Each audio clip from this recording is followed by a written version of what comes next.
Poweradd LED bike set. I'm not going to read the instructions, I'm just going to go ahead and install it. It's pretty simple, to be honest.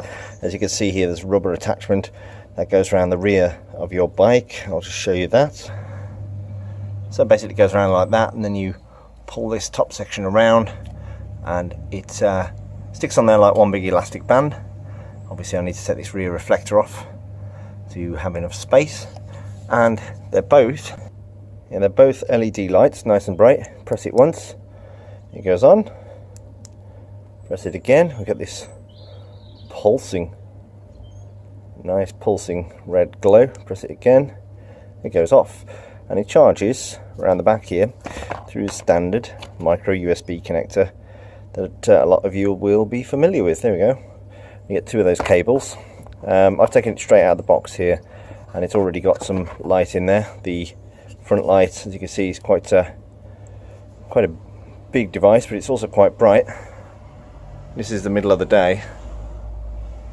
You can see how bright it is. So we're going to have it on solid, and it's in a sort of rectangle there as well, so it's quite precise.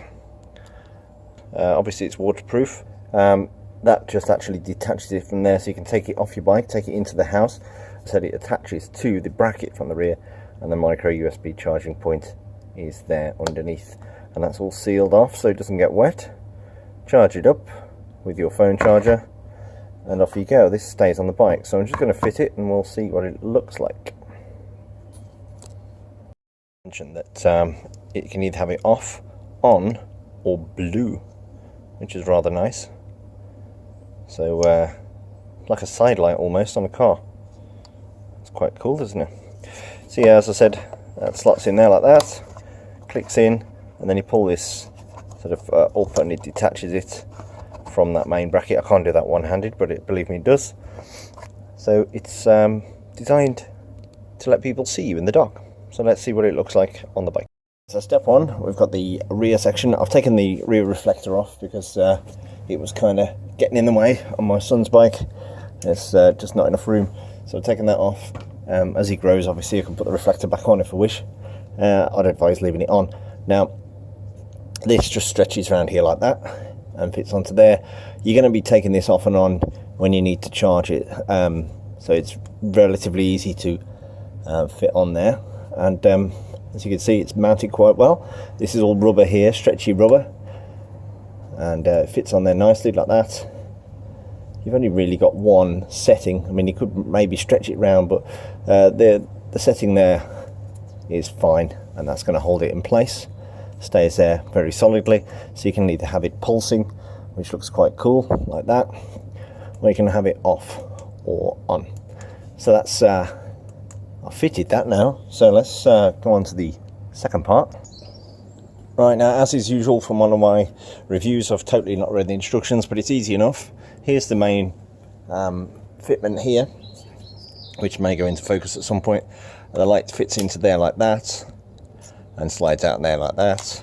Very easy to detach. So you charge this bit, you can leave this bit on your bike. So I'm going to fit it on. As you can see here, this swings out and opens up. You get some nice rubber bits so it doesn't scratch your handlebars, and then you basically fit it onto your handlebars, tighten it up, and off you go. So I'm going to do that now. There's already a reflector on this bike, so I'm going to try putting it onto the other side here, the side with the bell.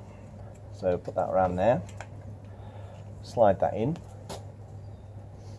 get it to a fairly flat bit here, tighten that up there like that. On the bottom, just takes a few turns, put it nice and tight, especially if you've got a mountain bike and you're going to go off-road.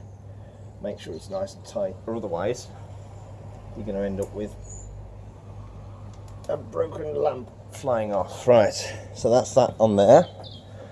As you can hopefully see, I'll just show you like that, and then that slots in there like that. I totally didn't tighten that up. Let's tighten that up a little bit more. Now there, I've noticed a bit of a problem. I've tightened that up as far as it will go, so I'm going to adjust the rubber. So I'm going to press pause on here. Right, so I've taken it off now. Even on full tightness, this is quite a small child's handlebar here, so there's not enough. Even with this fully closed, it's slipping around on the inside. So I'm going to put some extra rubber in. You get 2 or 3 of these bits of rubber in here. I'm going to use an extra piece of rubber just to make up the difference here of the gap, and then I'm going to screw it back on, and hopefully it won't spin around this time. So we'll see. Apologies for the focus, as usual it's trying to focus on the background, but there you go, you should be able to see. I'm going to put some extra pieces of rubber in there.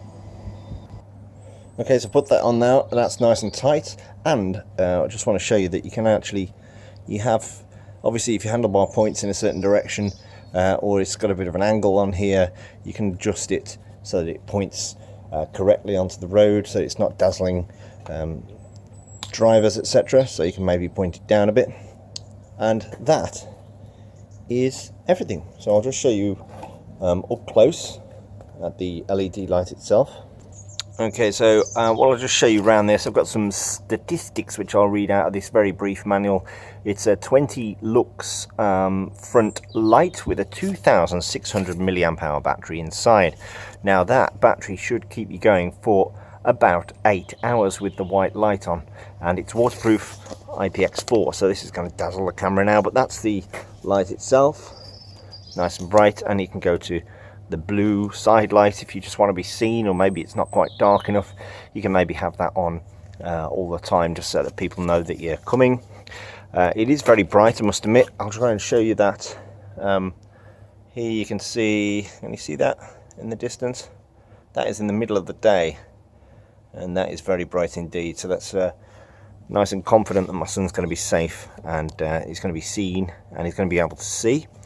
And let's have a look again at the backlight now that we've fitted it in. Okay, so this one's got a 180 milliamp hour battery in, which is obviously significantly less. This one will only run for 3.5 hours, which is a lot less than the front one. But if you have it on what they call breathe mode, which is this, so if you have it on that mode, it says here it's going to run for 6.5 hours. So preferably have it on that flashy mode there, and you'll be nice and safe. So nice rubberized buttons on the top here, very easy to operate, on, off, very simple. And on this one here, a nice simple on off button, on, blue light, off. Very easy to detach. You can charge them up simply with your own micro USB cable, or the 2 that come supplied. There are additional pieces of rubber, as you've seen. I've had to use one already to get this fitted because the handlebars are a slightly different size. So you get those in there. That's convenient and good for them to have that. Little instruction manual, just a little card saying, are you happy? Let us know if not, etc. So all in all, very easy to install, and very easy to use, and keeps you safe in the dark night.